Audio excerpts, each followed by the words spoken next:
Hey everyone, welcome back to the first Josh Wonders Why of 2024. I Yeah. did that right. I was worried to say 2023. So Yeah. if I'm here with Pastor Kelly, I'm Josh Annan. If you don't recognize me, I'm the main production person behind this online community, mostly behind the scenes, just making Kelly look good, which isn't that That's hard right. because you Yes. always look good. No. I Um, need all the help I can get. But this is just the Josh Wonders Why is just a weekly discussion or conversation just to talk about anything. What's on my mind, what's on Kelly's mind, what's on your mind. So if you are joining us and if you have any questions, feel free to put them in the chat. We'd love to hear any comments or questions you may have because I have plenty of questions, but it's more fun if you have questions because then Kelly doesn't know what's coming if you have questions and we can try to It's throw her off. true. It's true.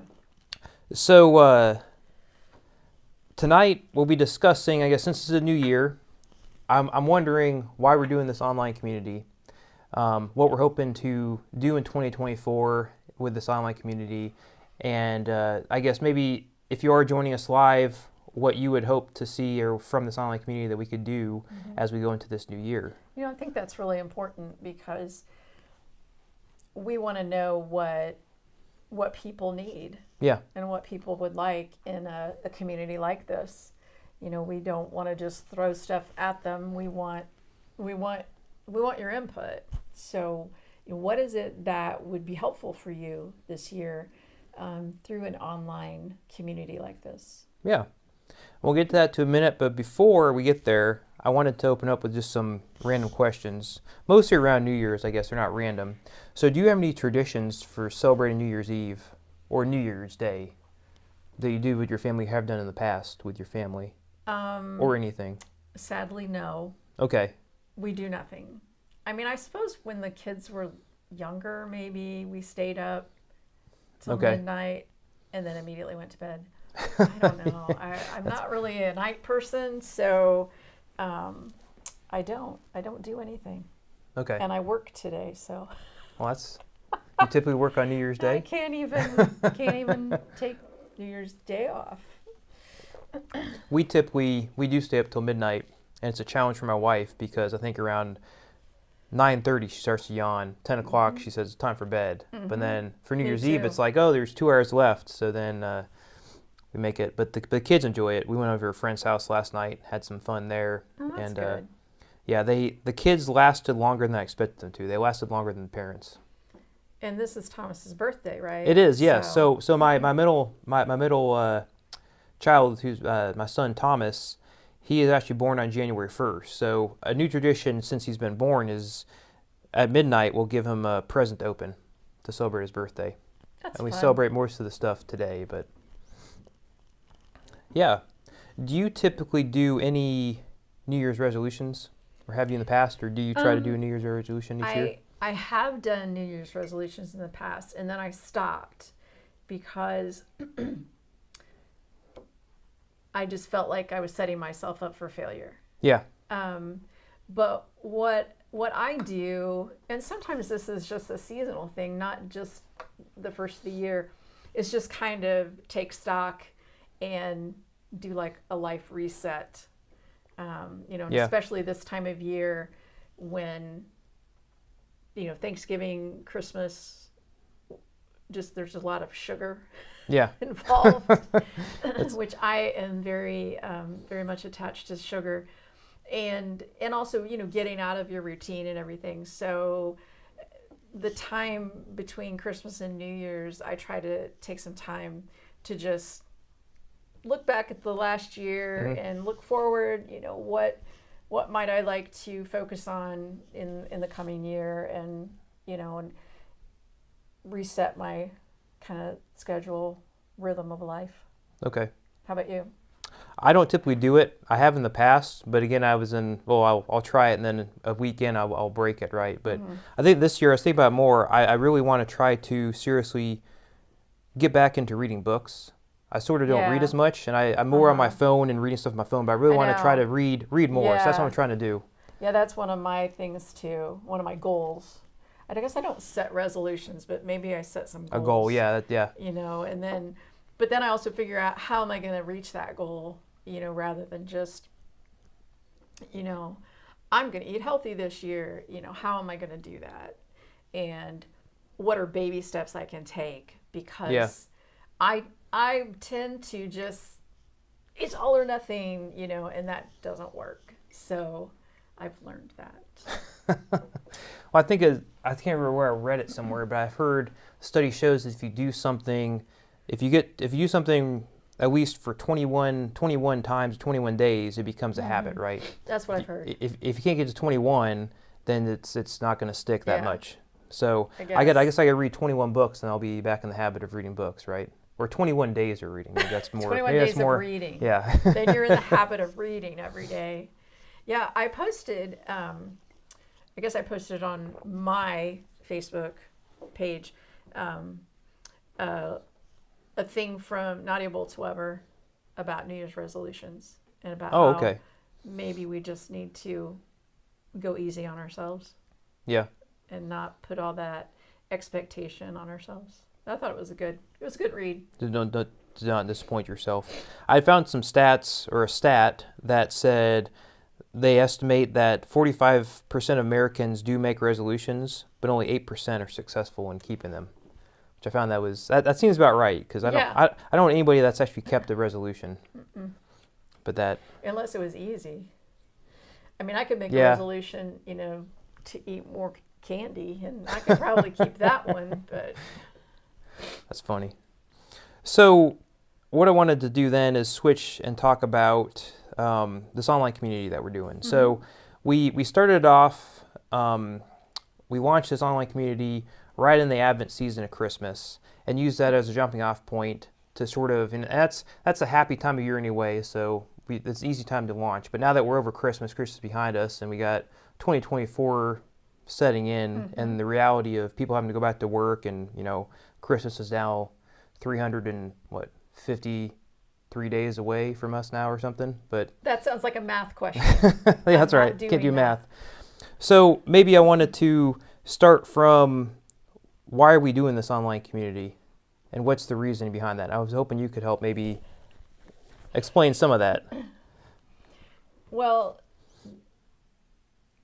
we wanted to have a community where people could come together, especially if people aren't going to church anywhere. You know, maybe they did go to church, but then, you know, COVID and you just got out of the habit, or, you know, maybe like in the United Methodist Church, maybe your church just affiliated and you don't want to go there anymore, but you haven't found a new church. Or people who just don't feel comfortable going to church. Yeah. Or being in a church In a physical building. Yeah. We wanted to just provide something that, you know, for all kinds of people that have those situations, and just come together as a community and be able to support each other and to learn together. You know, in some ways be like a church in terms of gathering together, you know, on a weekly basis, or with Facebook, you can gather every day through posts, you know, and to be a supportive community. So I think that's why the concept and why you and I did it is because we have a heart for that. Yeah. Not necessarily online ministry. We have a heart for people who don't feel comfortable in church, or who, you know, for some reason can't go to church, and you know, we can provide this community, hopefully. I know you and I have both been hurt by the church in different ways, and we both, you know, struggle with going back into the building, and I know I do feel for, I know other people, friends and family that also have the same struggling, you know, been hurt by the church and stuff. And that's what I think in the past, we'll say maybe 15 years, Facebook has really developed the tools to allow for an online community of this sort, right? In the past, people that have been burnt with the church, they don't want to step foot in a building. What are they going to do? They can't do anything. With this online community, you don't have to step foot in a physical building. You don't even need to be, you know, you can be anonymous the whole time. But our hope is that we can reach out to you and just maybe help you rekindle that relationship with Jesus and with God, and with the church, and maybe with an online community. of similar people with similar Yeah. similar experiences and similar issues, and Yeah, and not issues, sorry, but similar concerns and yeah, backgrounds. and to not be, there's no pressure here. Yeah, We're not asking for money. yeah, We're not asking you to do anything. We're not asking you to believe the same way we do. We're very open here, and we may not always agree on the meaning of scripture or theology or something, but we are always respectful to each other, and we don't have to, you don't have to be wrong for me to be right, that Yeah. sort of thing. So this would be a tangent, but I learned a new word this week. So I like to run. When I run, I listen to podcasts, and there's a podcast I was listening to. Have you heard the phrase or the term KFAB? KAYFABE? No. I've never heard it before either, but apparently, so KFAB, it's, I'm trying to think of a good way to explain it now that I bring up the terminology. It's, it goes back to, it starts with professional wrestling when No wonder I don't know what they it had, is. well, so they had to have the wrestlers, had some sort of persona that they always showed on screen or on film, and then I guess when they were doing the wrestling, but then they actually extended that persona into, when the camera was off them, still in the public, right? So they had this fake persona the whole time. So they're acting, but they're always in character, right, for the most part. And it sort of feeds into now with reality shows, like all the reality shows now. Are those people? Is that really reality, or are they just acting a persona that will get them, likes and views and stuff, right? So when I was listening to that, it really rung a bell because I feel like there are certain parts of the overall church that it does seem like a show. Maybe people are putting on an act. Maybe it's not their true persona, like the pastors or the leaders that are doing it. I feel like, with us, what you're seeing is real, whether you like it or not, which is unfortunate. It's raw and it's unedited. So I was thinking about that more, thinking that there's a lot of reality shows that aren't really reality, and with us, what you see is what you get, whether you like it or not. Yeah, So. that's a good way to put it. Yeah. I mean, you see a lot of pastors in these huge churches or well-known churches, and they seem to come across as they have it all together, they have all the answers, they're always right, and they have a lot of power in their positions, and then something horrible goes wrong, Yeah. They do something, their true self comes out, and Jesus said something about that. And now I'm losing it. I'm trying to think as well. Yeah, I know what you're talking about.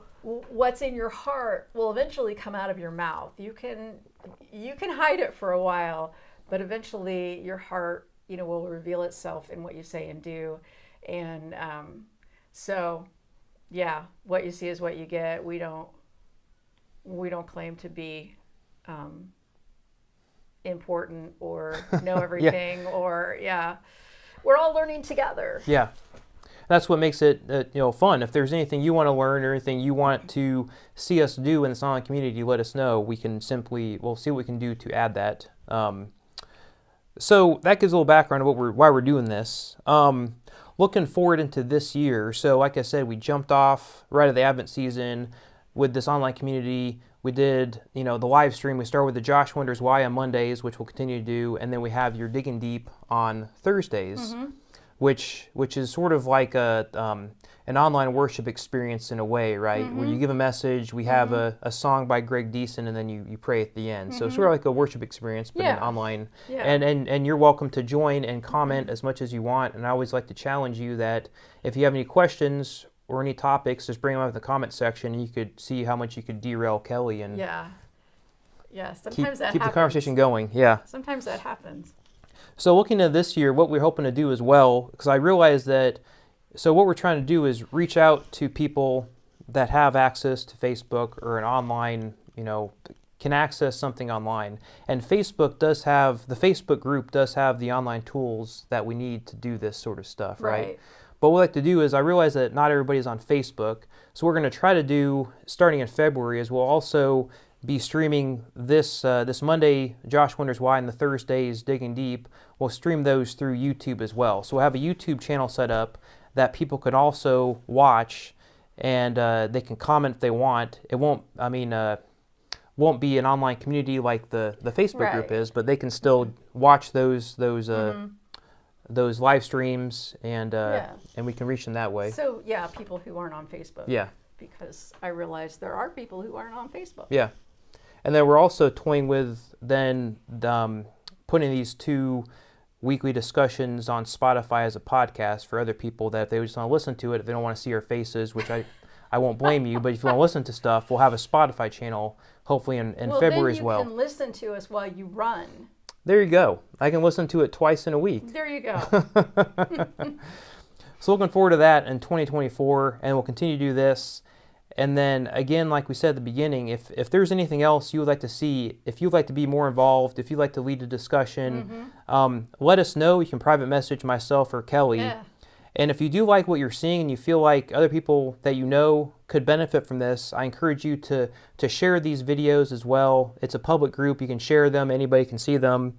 Comment and like these posts as much as possible, because Kelly and I always scratch our heads at the Facebook algorithm, because it seems to change every once in a while. But if we get more views, more comments, more likes, it bumps it up in the algorithm, so it pops it to more people. But yeah, share this group with people that maybe your contacts, your friends. And once we get the YouTube channel and Spotify, you can share those as well, and just try to share them with as much people as possible if you like what you're seeing. If you don't like what you're seeing, just let us know if there's anything we could do different to better serve you as well, because we're open to any criticism. If you don't like us, then that's okay. Yeah. Just don't watch. Yeah, that's it as well. The foolishness of preaching, Tony says. Yeah. Yeah. So that's all I wanted to discuss today. That's all I was wondering about is, what's this online community? What are we doing? What are we doing this year? So what are you doing Thursday then? Not to put you on the spot again. Thursday, we are going to be talking about ritual. Okay. Yeah. So the story of, we're still continuing the Christmas story, actually. So focusing on Luke 2, where Mary and Joseph present Jesus at the temple. Okay. For the rituals that are expected of them, and how rituals can actually be a way to bring us joy. So. Yeah, I'm trying to find. You posted the scripture yesterday. Yeah, that's part of it. Yeah, that's right. You posted the scripture of Simeon's blessing, right? Which is interesting, because I'll say my wife commented on that, and she was saying that I guess that's why they say scripture is timeless, even if Israel isn't the literal place in this context, and maybe especially so, it feels so applicable today as well. Yeah. Talking about Jesus is destined to cause the falling and rising of many in Israel, and to be a sign that will be spoken against, so that the thoughts of many hearts will be revealed. So that's really neat. That it is pretty timeless. Yeah. So looking forward to hearing more about that on Thursday. All right. And if you're appreciate you watching us, and again, if you like what you see, share it, and invite your friends to join this online group as well. We'd love to have more people and have more people part of the discussion. Also, you can post anything you want, any questions you have, any inspirational maybe posts you see in other groups. If you want to share them in this group, feel free to do that. You can also just post anonymously. If you don't want your name associated with a question or a comment or anything, you can post anonymously, or you can also private message Pastor Kelly if you want any specific concerns or prayers that you need some help with. Yeah. So. Yeah, just send me a message and we can chat. Yeah. Well, again, thanks again for watching, and we hope to see you soon in the comments. Oh. You need to do something that will go viral, like doing the show while parachuting or spelunking. I Put that on the list. Yeah, I'm not one to skydive. I don't know if you want to skydive. I will not skydive. I don't know. Have you- I know my wife has thought about it before. I don't know, spelunking. I like caves, but I don't like going in tight spaces or, you know. I was watching a YouTube clip. Now that Tony, I was about to end, and then Tony had put this comment on there, so I'll get. I was watching a YouTube video of someone going into a cave, and it was seriously a hole that was probably the size of their I torso can't and no do that. more. And I was like, that's crazy. He went head first. I was like, what happens if you get stuck? How are you going to get out? Yeah, like a little Winnie the Pooh thing there. Yeah, so that's why I'm saying I might be more willing to parachute than spelunk. So If I had to choose between Anyway. the two, I'd probably pick spelunking if I had to choose between the two. I don't know if I Okay. want to jump out of a plane. all right, well, yeah, I don't know what the Wi-Fi situation is either. You know, That's inside true. a cave or up in the air. So we'll put it on the list, Tony. I'll add it to the list, Tony. We'll see So- what we can do. Well, thanks for watching us, and hope to see you soon in the comments. Bye.